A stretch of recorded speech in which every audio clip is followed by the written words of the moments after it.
Hello, hello, Christina. Hi. How are you today? Pretty good. That was a strange noise that came from your body. Yeah, that came from like my chest. Lovely. I really hope that picked up on the mic. What a great start. Oh, I'm so sorry. It's Aviation Month. Happy Aviation Month. Happy Aviation Month. As of between last recording and this recording, I have made no more strides on figuring out how to fly a plane. It's funny for you because that was all of like 5 minutes ago. But I thought I'd throw that in there. Fair enough. A little bit of housekeeping. You're moving. I am. I'm leaving the country. So that means the podcast is going to get a little weird for a little while. We're dropping down to 2 watering holes a month to finish us out through the year. No talkies or anything like that. Mostly because it'll be the same things over and over and over again. Because, oh my God, we're moving. Or you're moving. Right. Oh, excuse me. And that's how I feel about that. In case you couldn't tell, I'm sad. But so things are just going to be a little bit different. So thank you for bearing with us. And January, we're going to hope to get in more of a swing of recording from across the world and all that and seeing how that goes. So it'll be pretty fun. Yeah. A lot of experimenting will be happening, and I'm pretty excited about it. So maybe this is where all of our audience will start happening instead of our loyal, 4 listeners. Maybe. Oh, hi. Garfield has feelings about that. Would you like to exit? Oh, he's licking me. That's nice. Well, goodbye. 10 seconds of Garfield figuring his shit out. I don't know what that was. Ow. Pain. That's what that was. And we're back. So, thank you for bearing with us. Mm-hmm. And we look forward to seeing what y'all think about the next couple months. Yeah. But for now, part 2 of Aviation Month. Christina, hit us with some information. Okay. So this is month 2, where it's not my realm. And I don't know. You picked this month. I know, but here's the thing. You said pick November and December because I picked this and that. And I said, okay, what the hell can I do for November? And I typed into Google saying, what's cool about November? And it said that it was Aviation Month. And I said, fuck. Quincy loves aviation. I do. So we had to go with that one. I mean, we didn't have to, but I really appreciate that you did. So that's what I went with. Anyway, so I am going to do my best. Most of the aviation topics that I've found were really, really specific. They're so dense sometimes, too. Yeah, it was real boring, I gotta be honest. A lot of the topics I was like, wow, I could dive into that, or I could do something interesting. So I found some really weird shit. I would love to hear about the really weird shit, Christina. We're gonna start with one that's not weird. Okay. I found something where I can go into a little bit of history. I love it. Because you know me and history. I do. Flight attendants. Stewardesses, if you will. Yes. We're going to get into a little bit of that history. It's not going to be the entire episode, but it's going to be some. So, the very first flight attendant was needed after it was obvious that the co-pilot could not accommodate all passengers' needs because the pilot had to pilot and the co-pilot had time. Yep. So wait staff was hired to fill in the gaps. The very first flight attendant was named Heinrich Kubis, who worked on German airships starting in 1912. He was a professional waiter who worked in luxury hotels globally and eventually worked as a manager for the 15 male servers and chefs on the infamous Hindenburg that exploded in 1937. How do you think that interview went down? They were like, hey, you're really good at doing this on the fucking Earth. You want to do it in the air? It's like, hey, Heinz, what was his first name? Heinrich. Hey, Heinrich. I see you're really, really good at attending to people's needs. Could we have you do that? 15,000 feet in the air, or however high the Hindenburg flew? 10,000 feet? Can we have you And like, apparently he said yes. Yeah. Which is hysterical. I would have said yes, too. Right. But he was also on a different... Garfield. He was on a different Zeppelin, essentially. Yes. And that one burst into flames, too. Oh, my God. But it was on the ground. It was, like, just outside of a hangar. Okay. Where they were keeping it. And because of the wind conditions, they couldn't bring it back into the hangar. Uh-huh. So they had to leave it there until the windstorm passed. Yeah. But it was so intense that it just knocked everything all over the place, and it fucked some shit up, and it blew up. So, after that, he went on to the Hindenburg. Maybe he was the problem. I don't know. I'm not gonna say he was the problem, but maybe. But he was kind of cool. When the Hindenburg did go down, he survived after he helped some passengers jump to safety, so he was part of the solution. He was helping people survive. Good for him. And, you know, he lived to the ripe old age of 91 and died somewhere else, so. Served. He really did. Served so cunt, if you will. Am I allowed to say? Oh, yes, I was going to say, am I allowed to say that on here? But it's our podcast. I can say whatever I want. Yeah. He's serving cunt. Anyway. Good God. I need that on a shirt immediately. What? Heinrich, whatever, serves cunt? Yes. Zeppelin 19, whatever? Yep. Hindenburg 19, whatever the year was. Zeppelin 19, whatever is perfect. Great. In the 1920s, UK's Imperial Airways started recruiting cabin boys who would load luggage and reassure the passengers. And because, I mean, at the time, people were freaking out. Like, this was a whole new thing. They didn't know the safety. They didn't know anything about it. And so they needed reassurance that they weren't going to crash and burn. In 1929, the United States Pan Am was the first to have onboard stewards who would serve food. In 1930, Boeing and a nurse named Ellen Church, who originally wanted to fly, but official flight positions weren't super available for women at the time. Yep. They got together and created a position that would accept women as flight attendants, but they were to be called flight stewardesses at the time. The way that they were able to convince the men in the industry was to sell it as a safety position due to the women needing to be qualified nurses. So that's how they got their in.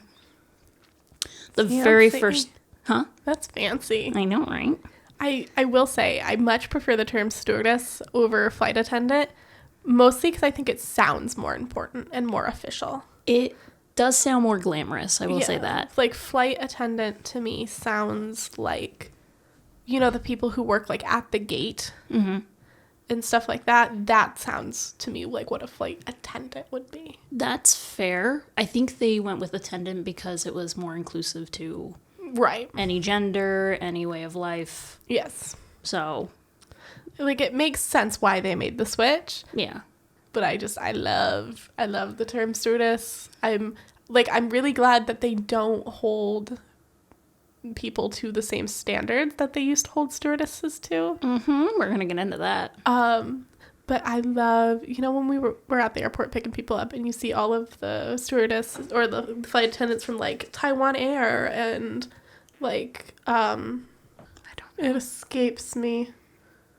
But just how they all look so beautiful and so put together and so glamorous. And I'm like, I love you. Yeah, like, I did not realize how fantastic flight attendants could look until I got outside of the U.S.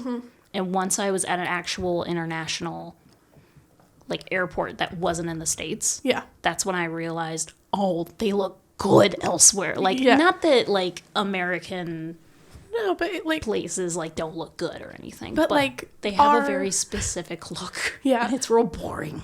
Like, our crew neck sweaters or, like, our quarter zip sweaters and, like, slacks are not even close to what these other folks wear. Exactly. They're in, like, full tailored suits, or they're in, like... these really nice, colorful pattern dresses. Yeah, big...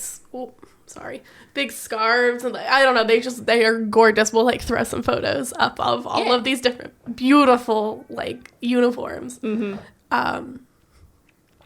can't get over how good it is, and I'm glad we've moved away from they have to be like 120 pounds and 5'4" and whatever, but the quarter zips don't really do it for me. That's fair. Anyway, go on. The very first flight stewardess was Ellen Church herself. That flight with her on it took off May 15th of 1930. 2030. That hasn't happened yet. Correct. We haven't even had flight attendants for 100 years. Not female ones now. Holy shit. Oh. Yep. But we got female pilots, baby. Yeah. Bang, bang, bang, bang. Sorry, go on. During World War II, the majority of the nurses that would have been on planes commercially were utilized in the war efforts at the time, because of course. And thanks to that, the nurse certification was dropped from the requirements for flight stewardesses commercially, because they still need to fly. Right. No matter if you're in a war or not. So they dropped it, and then they just never put it back on. Elite businessmen on flights got used to everything that came with having a woman on board a plane to handle your every single need. Gross. So the position changed quite a bit. In the 50s and 60s, being an air hostess or air stewardess was a very sought-after job. The novelty of flying to exotic places, all the while getting paid, was a primo position for a woman at the time. The main hurdle was getting hired, and it was thanks to very strict conditions like you were talking about. You had to be young, you had to be thin, you had to be unmarried, a woman, beautiful, and white. If you did not fall under very strict standards, you were not hired at all, or you were just forced out. Yep. Oh, I also forgot. You couldn't wear glasses either. That was a very specific thing that they were like, you cannot do that. I think there was, like, even certain airlines were more specific about your hair color had to be within a certain color palette, and you had to have a specific, like, hairstyle. You couldn't have your hair short, I believe. Yeah. I think it was anything, like, below your jaw was okay, like or something. There was so many rules. If you just Google a image search for call-outs for, like, Pan Am or... Yeah, any flight back in the 50s or something, or the 60s, you're going to see, like, little ads that have exactly what they want and exactly what they don't. Some are very specific, like you can't be taller than 5'8", or you can't weigh more than 150 pounds, or you can't have a boyish style haircut, and that's up for interpretation. But, you know, you just can't do certain things. They won't allow it. And it's ridiculous things sometimes. Yep.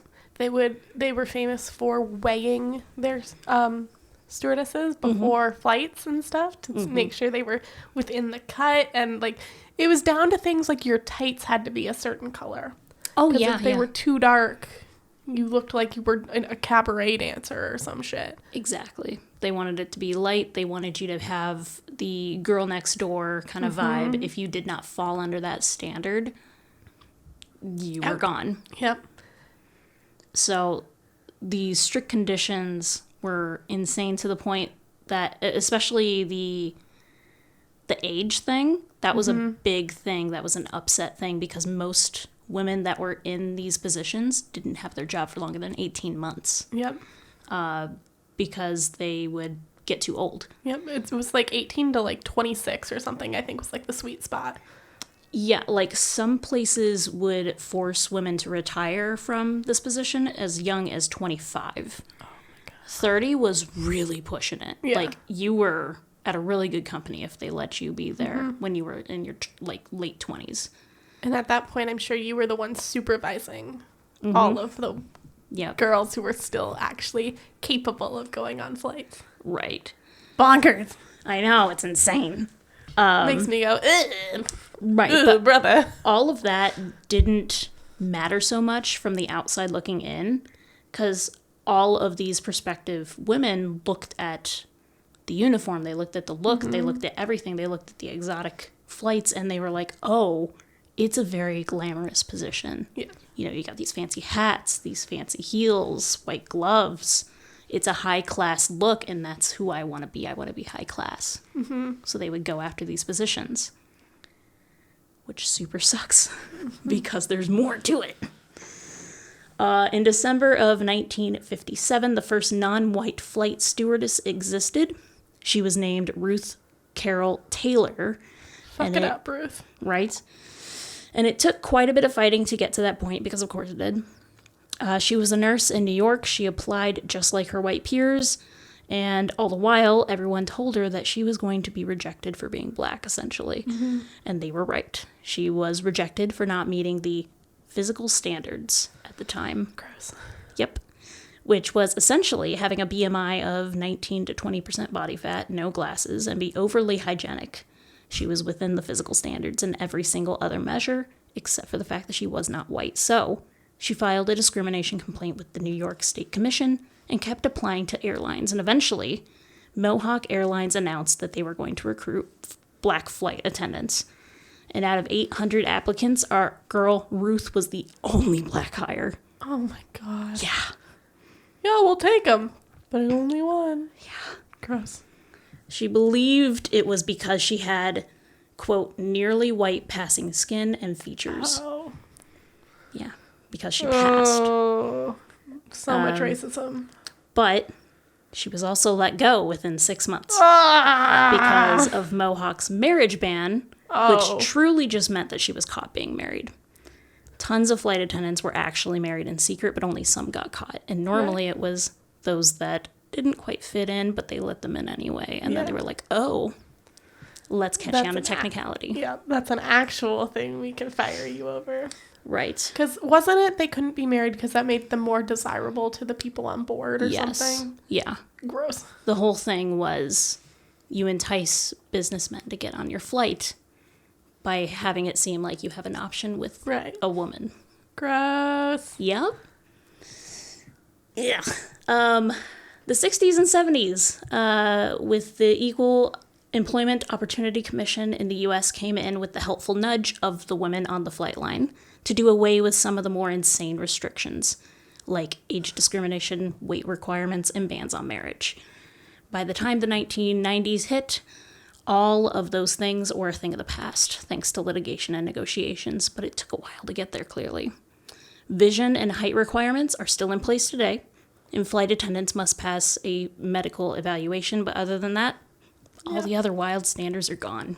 And, like, the height thing makes sense because if you're always ducking, what's the, like, or if you physically are too short to be able to do like certain get up things in the high areas for, you know, baggage or anything. And then not, you know, if you're at heart attack risk, it's probably not a good thing to put you up in the air all the time. Right, yeah, exactly. So those really make sense. One really fucked up thing goes back to what we were kind of talking about, but this was a specific thing in history.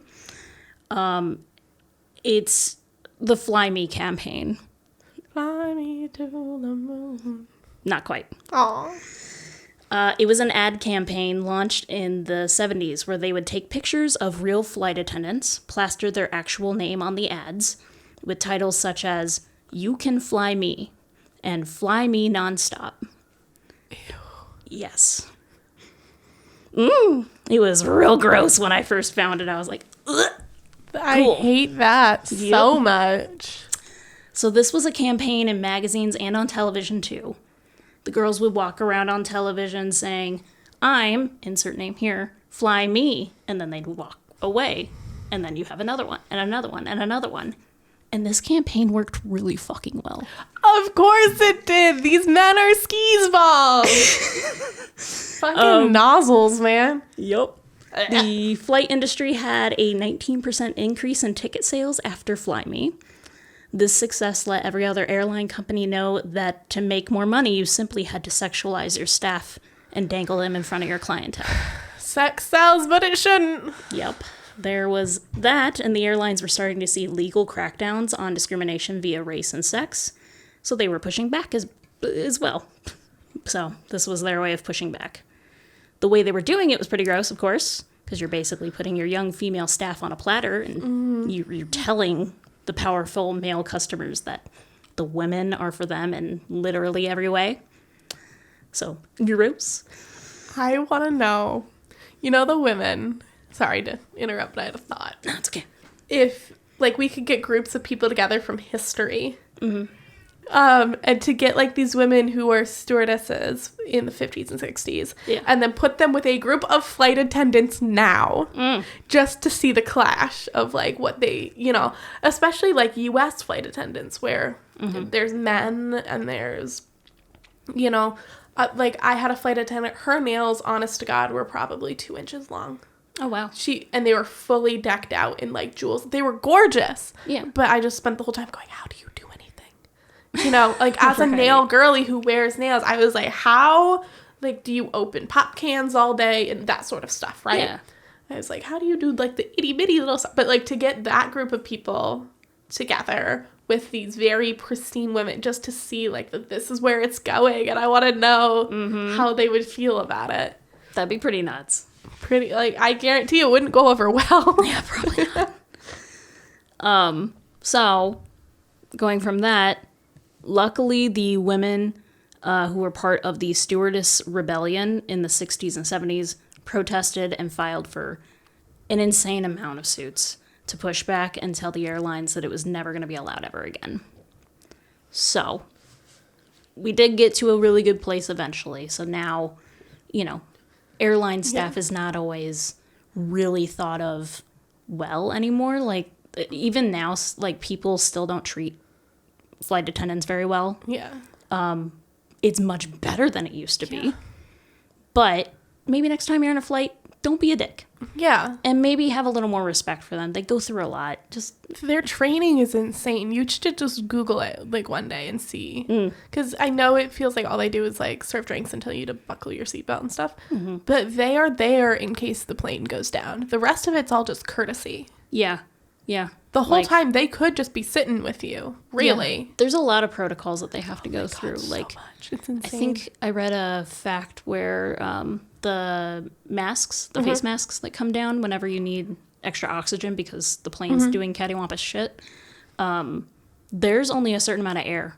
You only have I think 12 minutes worth of air in there. Yeah, something like that. And the flight attendants know that.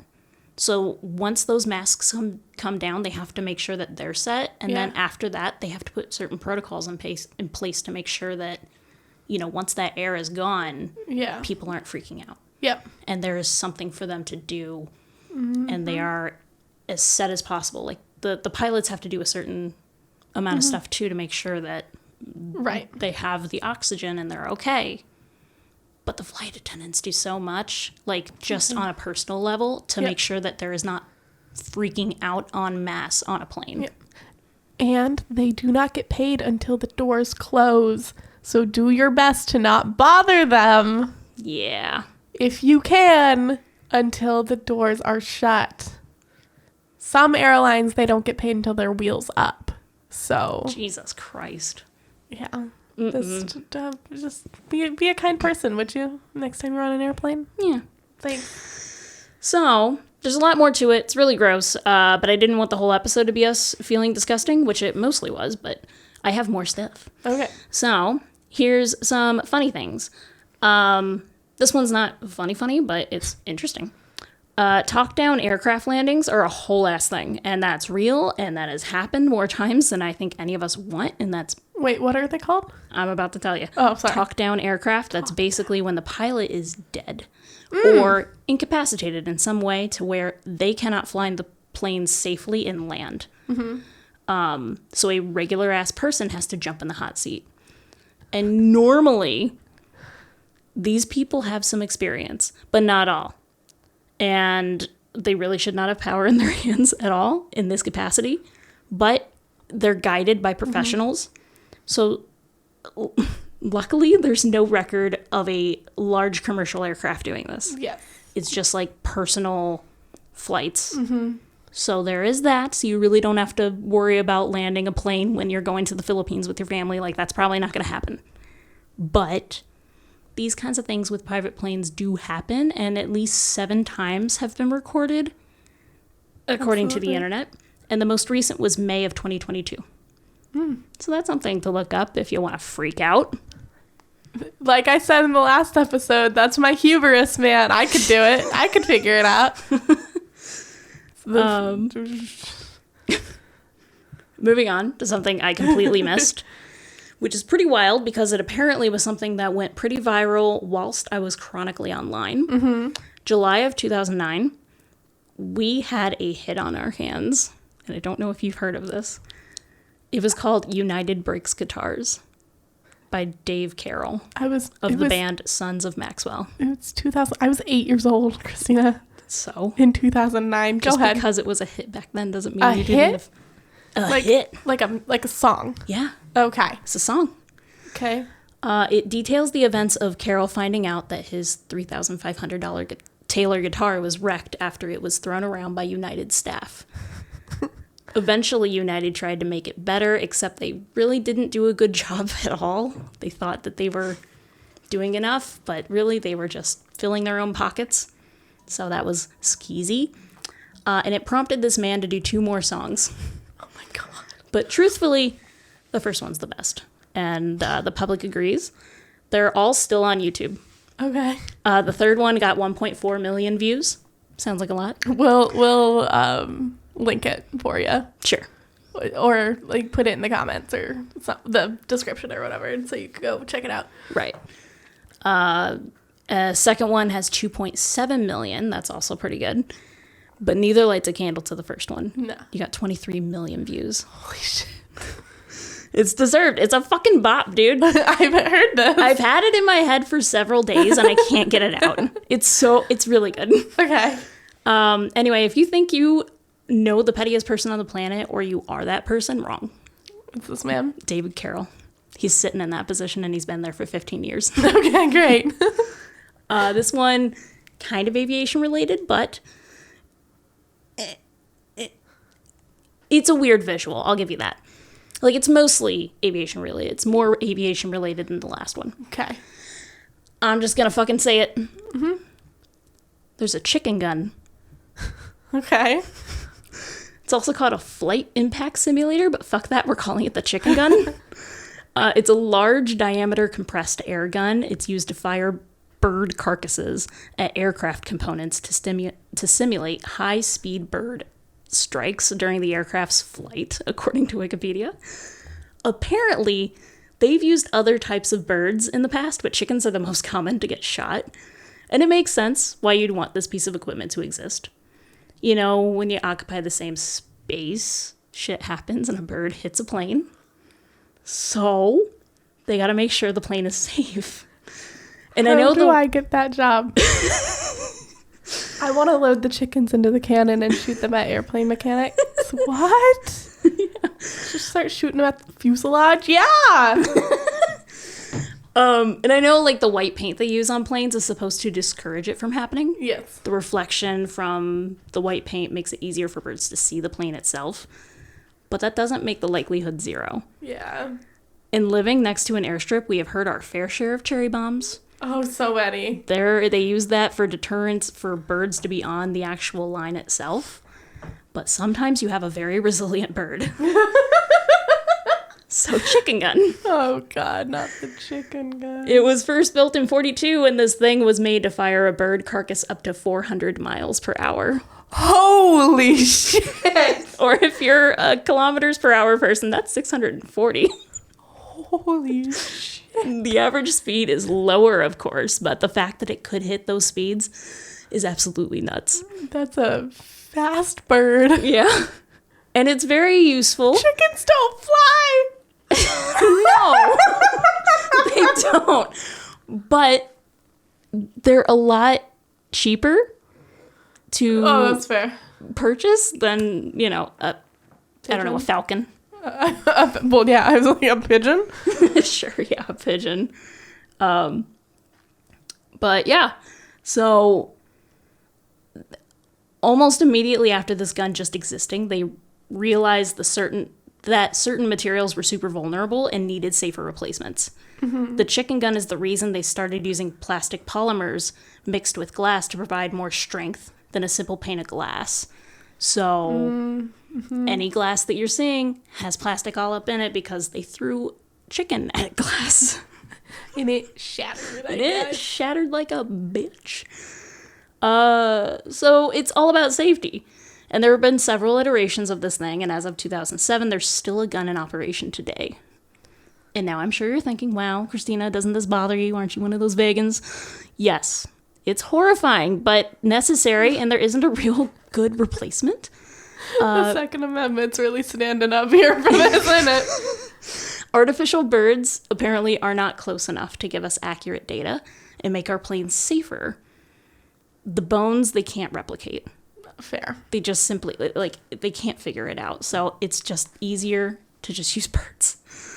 In the 70s, when they shot a chicken at a cockpit roof of a Boeing 757 while it was in development, that chicken was going 410 miles per hour, and it made it through the skin of the aircraft. So they had to reinforce the 757s and 767s. And some of the 767s were already on the market and needed to be recalled. Oh my God. And had we used artificial, we may not have gotten the proper information, and we would not have learned that needed to be reinforced, and then lives would have been lost. So one chicken, right, one chicken made the difference. Is it sad for animal rights people? Yes. Is it mildly hilarious to think about? Abso-fucking-lutely. Is it necessary? Yeah. Yeah. Chicken guns, dude. Yeah. This is the last thing. Okay. I pinky promise, and then we can get the fuck out of here. I want to talk about a man named Michel Lotito. Okay, I love it. You never talk about men, so let's hear about this man. This man is better known in the industry as Monsieur Mouth Mange Tout. Okay. He's French. Clearly. Translates as Mr. Eat All. Okay. This man is no longer with us. Oh, is this that man that ate the entire airplane? Yes. Oh my God, I forgot about him for a moment. Ruined my punchline, but I'm fine. sorry. Okay, wait, we can go back and edit that part out. No, it's fine, it's fine. Mr. Eat All. He died of natural causes, apparently, but he was in his 50s, so looks a little sus, whatever.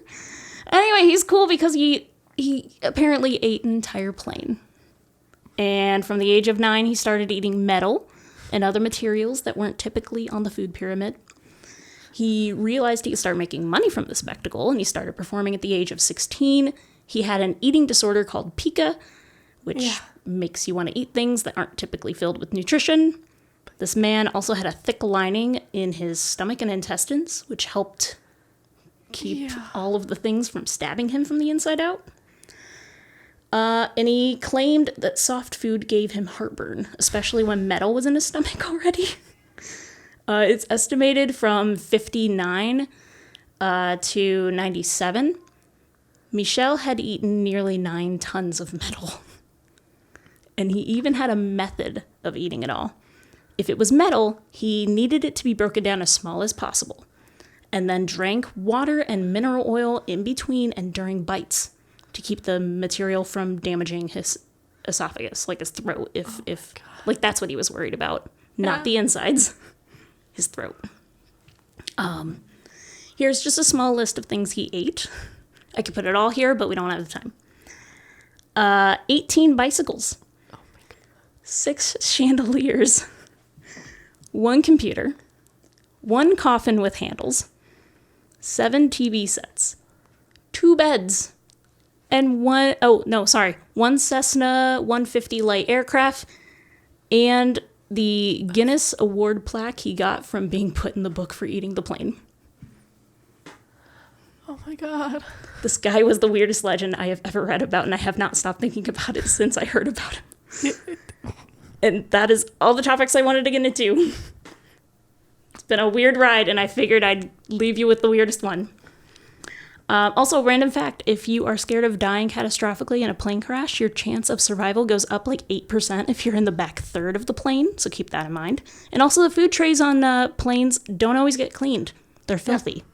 They have more bacteria on them than the bathrooms. So, do a wipe if you're worried about that. And that's all. Fly safely.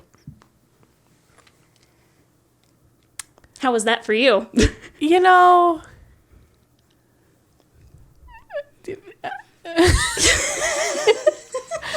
I feel like we should start off by saying if you or a loved one is suffering from pica, please seek help. But other than that, whoa. This man. Bonkers, man. Yeah. Well, I'm so glad to have learned all about the weird world of aviation with you. Yeah. It was nothing. I'm glad I could provide the nothing. I'm so glad we jumped from stewardesses to the man who eats the airplane. Yeah, I gotta give a little substance if everything else is gonna be wild. You know, I appreciate that very much. You know, you got chicken guns, you got... Oh, that's my favorite. United breaks guitars. And then you have a man who eats planes. And with that, we bid you adieu. Love you, bye. Love you, bye.